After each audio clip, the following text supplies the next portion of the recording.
Thank you, Jesus. And his blood hath made me whole. Thank you, Jesus. I shared with us last week. Hallelujah, my Lord. Thank you so much.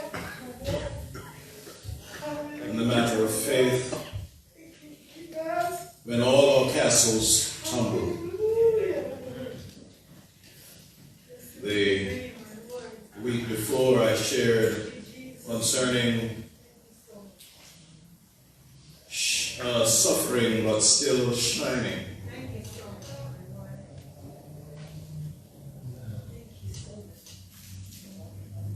I want to share for a few minutes concerning faith when funds are low. The portion read earlier from the Gospel according to St. Matthew speaks to a situation where there was a lunatic fellow. Father had brought him to Jesus or to the disciples for healing. The disciples failed disgracefully and miserably in the face of that family. When Jesus returned, the family made a complaint to Jesus. Our son has been a lunatic, and we brought him to the disciples, assuming that since they are so close to you, and since you have been imparting into them the life of your ministry, that they would be able to deliver it, but they could not. Then Jesus drove the demons out of the boy. Once the crowd was gone, no doubt, the disciples went to Jesus aside and asked him, Master, we need you to know, we really tried, but we failed. And we want to know why we couldn't do it. What's the secret? And Jesus rebuked them for their faithlessness. He said, how is it that you have no faith? And then he told them the kind of manifestation that you envy and the kind of manifestation that you will need for ministry can only be demonstrated through prayer and fasting. Then there is another episode of encouragement to faith or question about faith or the lack thereof. As the disciples were out on the ocean and a boisterous storm attacked them to the extent that they were about to perish, and they knew it. They cried out to Jesus, Master, don't you care that we are perishing? We are about to die.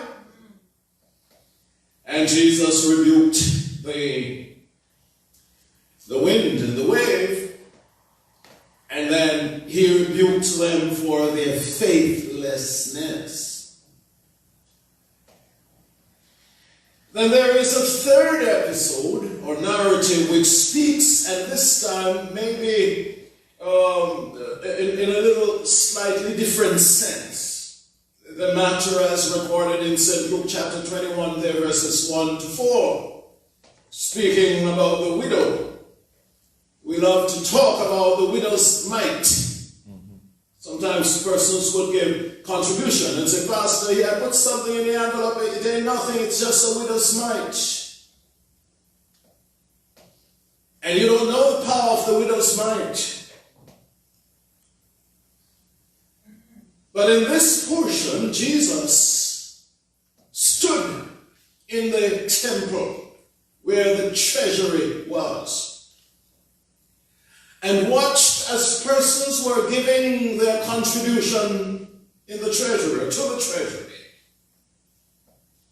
This was in Jerusalem.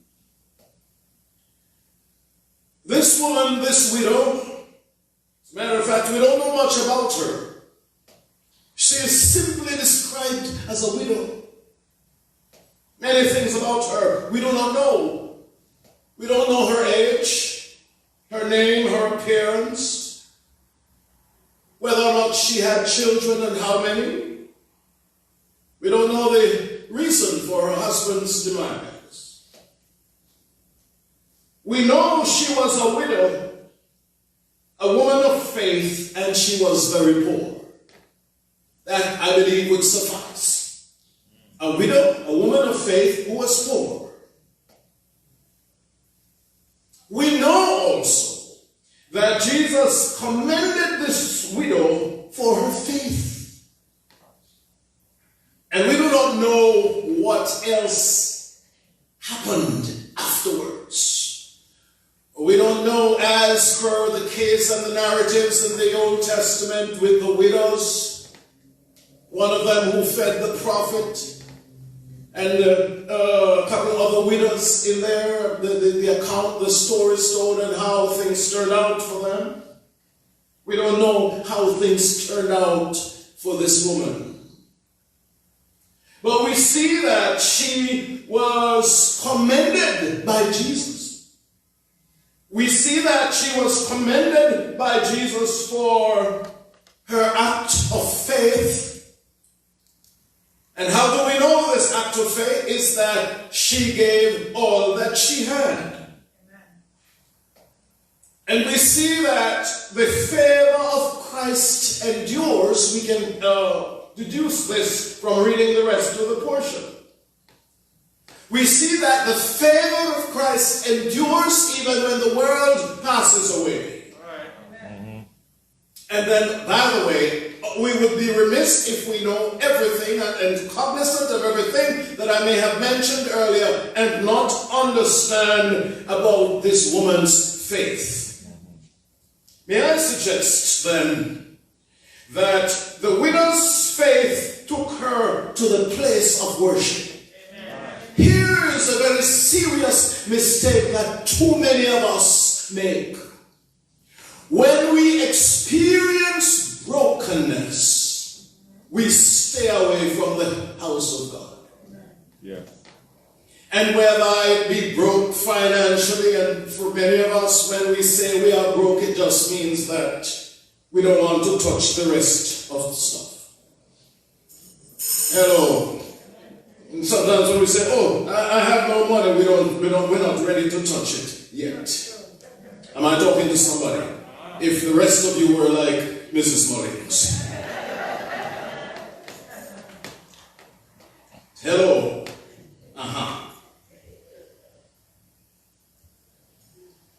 You see, it probably would do us some good to understand what the lack of faith can do to our lives.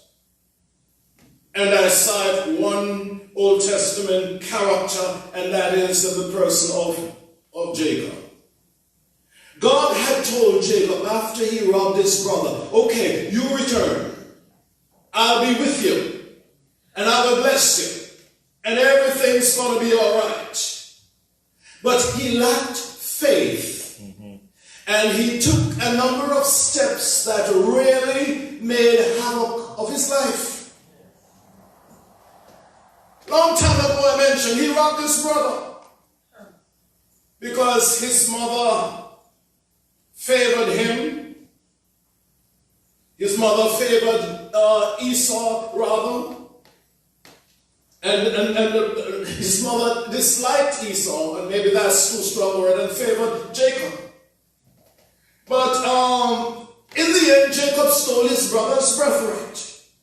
And his mother told him, "Go away to Laban, to your uncle, and stay there for a while." And Jacob thought it was just going to be for a short while, for a few days. But according to the scriptures, it was 20 years.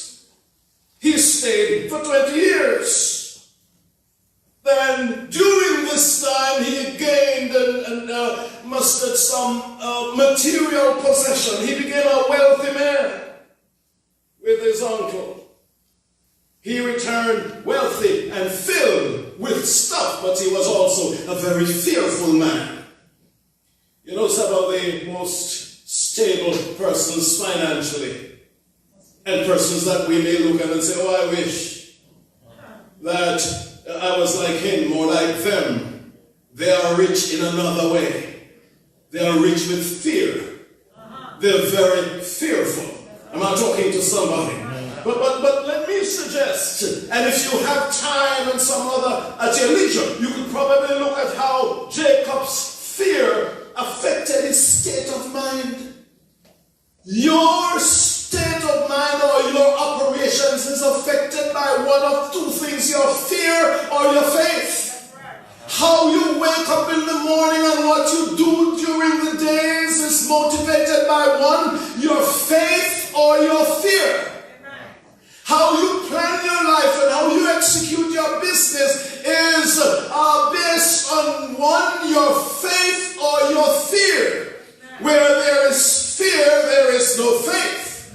Where there is faith, there is no fear. For perfect love casteth out fear, according to the scriptures. Look at the man's state of mind. He became distressed. Goes much deeper than this. Yes, he was longing to return. He was split in his mind. I want to go, but I don't want to go because I want to lose my stuff and want to lose my family. But more than that, look when you have opportunity at how his fear messed up his family. And the impact that it had on his family, not only for that situation or for that moment, but later on. Because the fear of meeting his brother, hear what the man did. He divided his family in three, according to how he loved them. He had a number of wives, you see. So the one he didn't love so well, well, maybe he loved all of them. Somebody said, he loved all of them in his own way. Talk to me. And so the least in his calculation, he sent her to the front. First of all, he sent a number of men with some stuff, and he said, if my brother comes to kill you all and asks who are you, you must tell him that I sent you and that I sent these gifts for him. Then his wife, and then in the third batch, was his favorite wife and maybe a handful of his favorite children. Come on, talk to me. But none of them got hurt. Neither the first, the second, or the third bunch. Nobody got hurt. Can you imagine what happened afterwards? And them other wives and persons must have been saying, thank God for Esau. Because if it wasn't for Esau, I wouldn't know where I stood with you. And he must have now been giving some serious explanation. It's not that I love you more than the others, but it's just because of that, and then they must have been saying, yeah, right, but see how the thing messed up his family? See how our lack of faith can mess up our family? Where our children go from now will depend to a large extent on our faith. What happens to our grandchildren and our progenitors in life will depend on our faith or lack thereof. Am I talking to somebody? They will live their lives and spend the rest of their time trying to decipher our faith or our fear. If we have faith, they will stand one day and say, oh my God, I can't believe how my mother did this. Can't believe how my father did this. Am I talking to somebody? In the beginning, they may not understand. And my son was a little guy.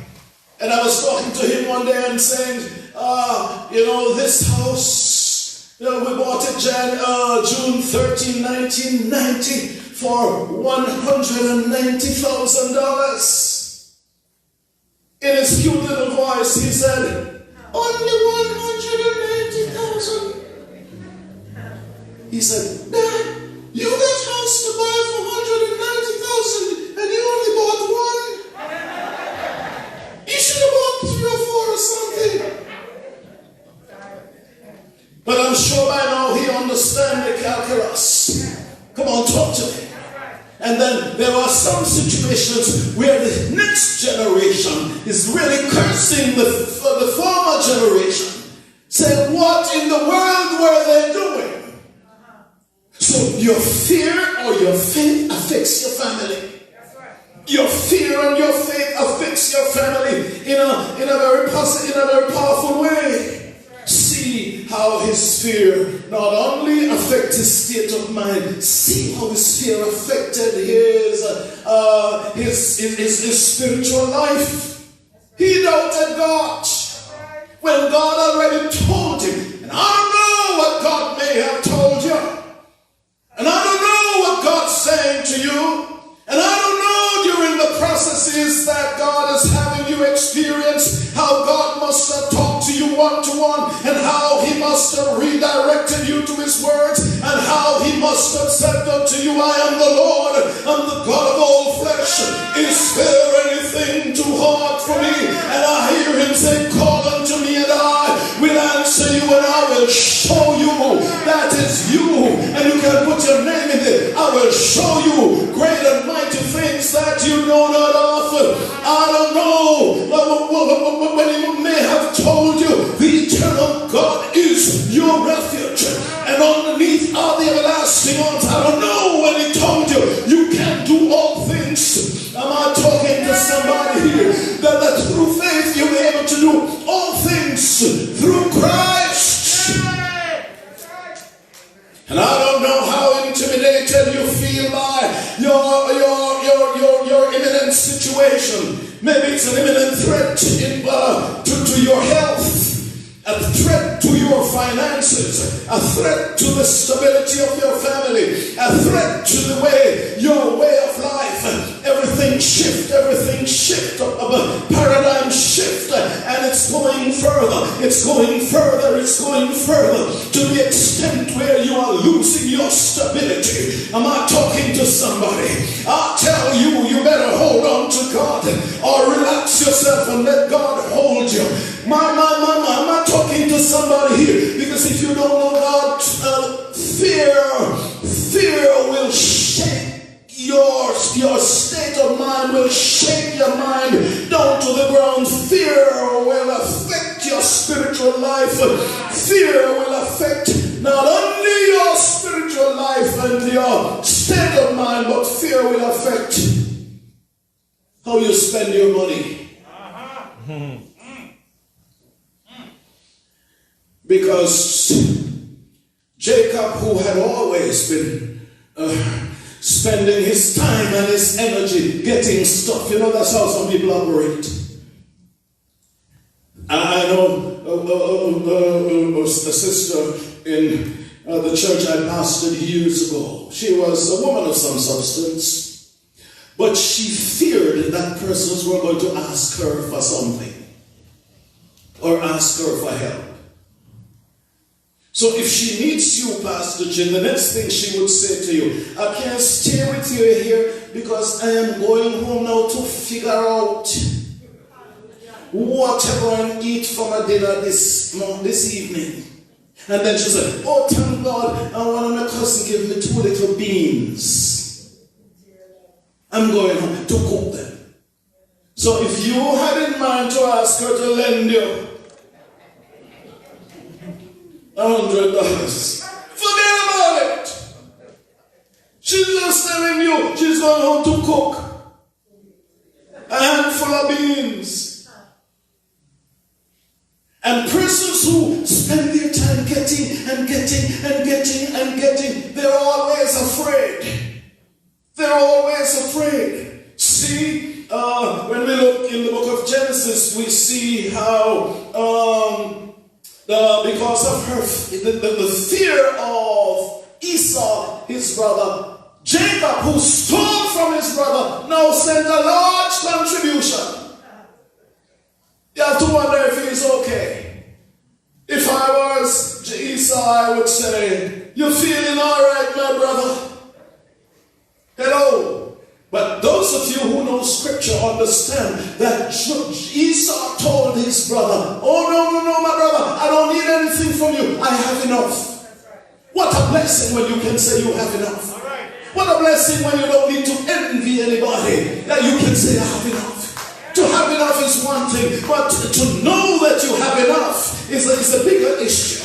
Too many of us don't know when we have enough. Am I talking to somebody? And even if you feel a little short and you don't want to touch that the nest egg that's over on the other side, you can still stand up one morning and say, my God shall supply all of my needs according to his riches and glory.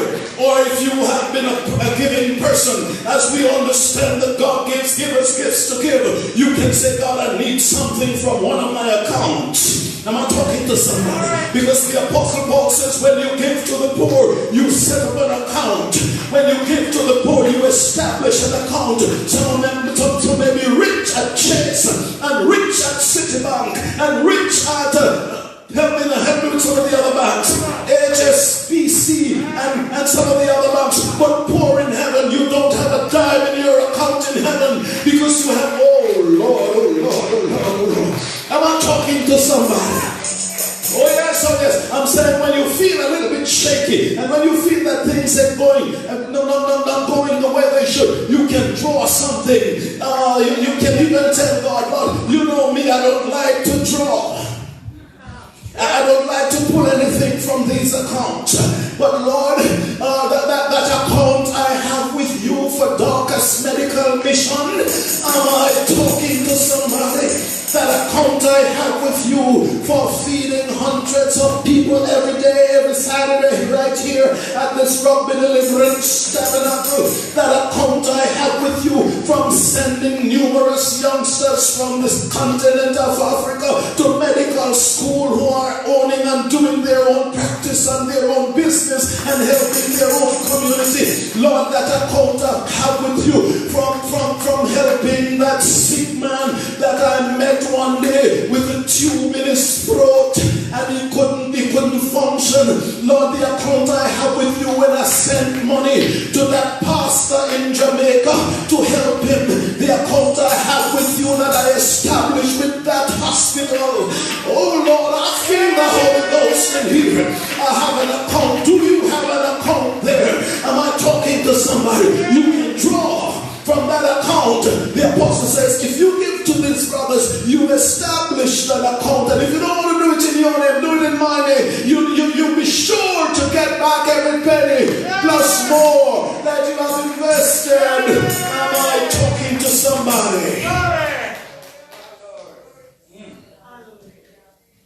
And look here, how his fear affected his money. He was now sending a large sum to his brother whom he robbed. You see then, at the end of the day, when you feel your life is in jeopardy, you understand that money means nothing.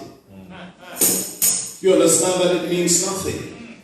But may I suggest how his fear affected his family, how his fear affected his faith, his fear affected his future, his fear affected his state of mind, his fear affected his spiritual life. But you see, my brothers and sisters, if I conclude with the account from which we read about this woman to whom Jesus referenced, may I suggest that her faith took her to the house of God.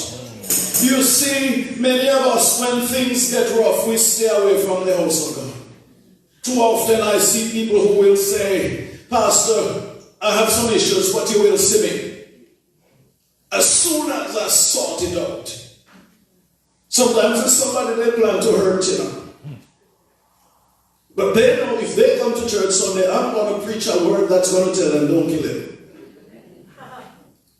But as soon as this matter settles, and you will see me in the house of God. Look here. May I suggest, my brothers, my sisters, that this woman's faith took her to the house of God. Where does your faith take you when you run out of funds? Where do you turn? Her faith took her to the house of God. She could have said, I don't want to go because I don't want to be embarrassed. Some persons have actually told me that. I don't want to go, Pastor, because I don't want to be embarrassed when other persons are giving and I don't have to give. That's why I tell people so many times, if you don't have anything to give, just walk past the offering plate. I will say, good morning, offering plate. Yes? Her faith took her to the house of God, Don't stay away, because your blessing could be just around the corner. All right. Not only that her faith brought her to the house of God, her faith caused her to give. She could have said, I'm not working. Or the little that I'm getting from my pension, that's not in it because I've given out of that already. Or I'm not supposed to give from my social security because that. And she could have said, well, I don't expect neither God nor pastor should expect me to give because I'm a widow. They should help me. If Pastor Mullings expect me to give, later for him. Hello. But her faith caused her to give. Yeah. Her faith brought her to the house of God. Praise God. Somehow, something was happening in her soul, in her spirit. She had suffered some setback. But she did not allow those to prevent her now from experiencing the future that God has for her. All right. Some of you cripple your future because of your past. You stand in the way of your future. She gave. And she didn't feel she was too poor. She didn't feel she didn't have enough. She didn't feel, I don't have enough. Let those who are working big money. Sometimes people just develop a resentment for those whom they think working big money. Right? Let them give. I'm a widow. And then, no time's gone. Sometimes we stand in the way of our deliverance because we take this pity me attitude. Poor me. Poor me when you're ready. Poor me when it suits you. Come on, talk to me. Poor me when it's convenient. Other than that, it's not poor me. Other than that is the thing. You take me easy. Hello? You take me at the right somebody to mess with. Talk to me. I'm saying this because I know that the person I'm talking about, none of them is here. This morning they're all the way in Africa and Philippines and India. And most of them in Ghana. When I have a lot of brothers and in Jamaica. I always feel I have many brothers in Ghana and in Jamaica. Maybe one or two in Guyana. And then I say that because then when you go to these places, you see so many people who look like you or look like somebody, you know. So we take the pity me. You have one little aunt, you see. And I don't know if this is in broadcast, but maybe not for broadcast. There's a little aunt where I'm from, a little aunt. You can hardly see him. Him reddish like. And Hear him when he come to you. Pity me little. So they call him Pity me little. And you let him crawl all over until he starts stinging.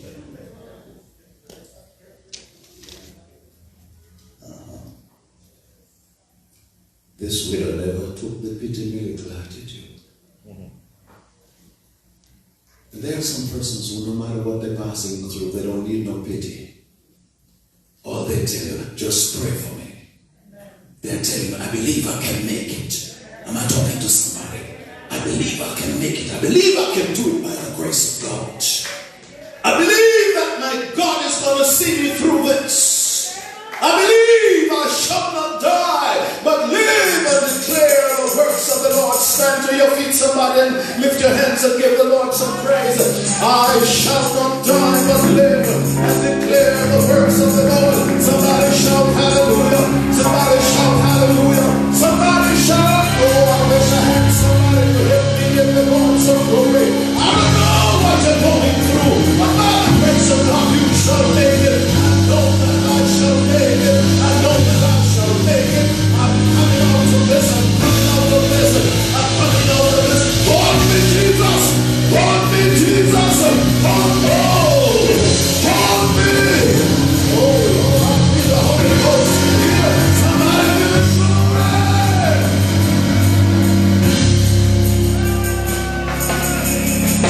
Hey, lift your hands one more time. Give the Lord some praise. Come on, Pastor. Come on, come on, come on, come on. Come on, give it glory.